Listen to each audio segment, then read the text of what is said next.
Hi everybody, my name's Sahel Mirza. I'm a partner at Gowling, Dubai. I'm here with Simon, my colleague, to talk about all things e-commerce. Thanks, Sahel. So we're here today to discuss part 2 in our e-commerce series, which is all about establishing e-commerce business in the UAE. So just to start off, Sahel, what is e-commerce? E-commerce, it doesn't actually have a legal definition per se. E-commerce encapsulates generally all things relating to business activity undertaken online. In our context, it's mainly to deal with retail sales and operations here in the UAE, buying and selling goods and offering services through an online portal. Sure. So why is e-commerce so relevant now and going forward? Well, e-commerce isn't a new thing. It's been relevant forever since people have had access to online services. But it's more important these days because due to COVID-19 and obvious restrictions on physical buying, people are having to move their businesses online, and therefore we're seeing a huge push across all sectors of the UAE economy to moving operations online. Sure. So how are e-commerce businesses accommodated in the UAE? That's a really good question, Simon. The UAE government has been very proactive in promoting e-commerce business. You'll be aware of some very notable success stories. Amazon acquiring Souq.com. We've all heard of Dubizzle. We've all heard of operators like Bayut.com, Sure. Sellingcar.com. They're all sort of organic, homegrown businesses. And the UAE government has facilitated those businesses by providing various initiatives.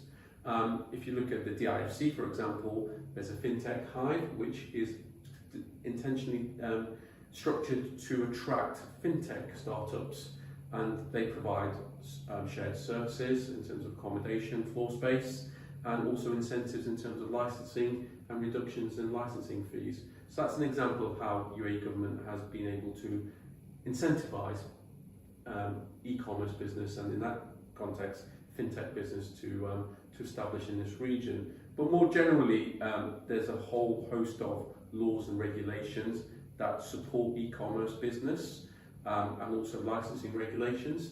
As we might go on to discuss, the UAE is a very licensing intensive jurisdiction, so any business wanting to set up in this region should really get its head around licensing regulations as it applies on a jurisdiction by jurisdiction basis. And by that I mean on an emirate by emirate basis, but also on a free zone by free zone basis. So it's very important to get your head around the licensing regulations in order to make sure your free zone business, or your e-commerce business I should say, is properly structured. Sure, and I think just following on from that, you've mentioned the licensing aspect. So how is it that an e-commerce business can actually be established in the UAE and within its various jurisdictions? Okay, the first question to ask as you go through this journey of establishing a business here is, what does your business plan actually entail? As I said, e-commerce doesn't have a legal definition per se. At its very basic level, e-commerce is operating an online portal where you can attract buyers and sellers and deal with the sale of goods and promote e-commerce through that portal. So that would just be a portal, and you'd have to look at the relevant licensing regulations to see what your business plan is and accommodate that with the licensing codes, as they were, the activity codes that are set out in the free zone regulations or in the Dubai Economic Department's licensing regulations. So you need to look at your business plan and accommodate that with the licensing requirements. But beyond that, you've got to look at where your business is going to be operated. Is it going to be purely free zone based, or is it going to be mainland operations? Will you be doing physical delivery of goods on the mainland? In which case you've got to look at other forms of licenses, so a trading license issued by the Department of Economic Development in the relevant jurisdiction. So you've got to make sure you comply with the regulations on a free zone by free zone basis or emirate by emirate basis, as the case may be. Sure, so it sounds like it's a matter of looking specifically at your business activities that you're carrying out and making sure you have the right licenses for the relevant jurisdiction. Exactly, and I think one of the points to note that the free zone regulations and also the DED regulations are very prescriptive. They will go into a great amount of detail as to what sort of goods or services you're providing. So, for example, if you're a ride hailing app like a Careem, you're going to have consents to deal with passenger transport, and you're going to have to liaise with relevant authorities, for example, the Road and Transport Authority, to get their consent as part of that licensing process. So you've got to be very mindful of what your business entails, and be sure that you've got the relevant consents from the right departments. Sure. So I think we've covered so far, I think we've looked at the corporate structuring and also the licensing requirements for establishing an e-commerce business in the UAE. I think just from an operational perspective, I think e-commerce companies need to look at logistics, warehousing, and also the last mile delivery. How is that usually structured, or how do companies go about procuring those types of services in the UAE? Yeah, that's a very good question again. I think the big ticket issue is how do you want to deal with that last mile delivery, and the spectrum of operations that are involved in e-commerce.